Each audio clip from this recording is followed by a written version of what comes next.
ituturing na taong mapango.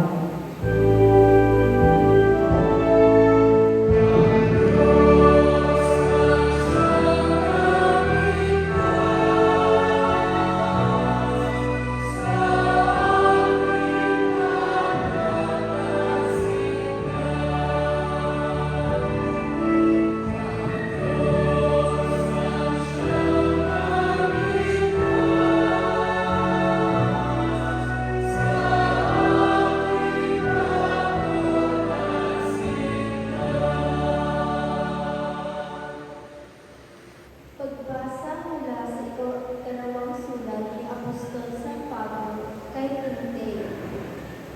Pinakamamahal, ako'y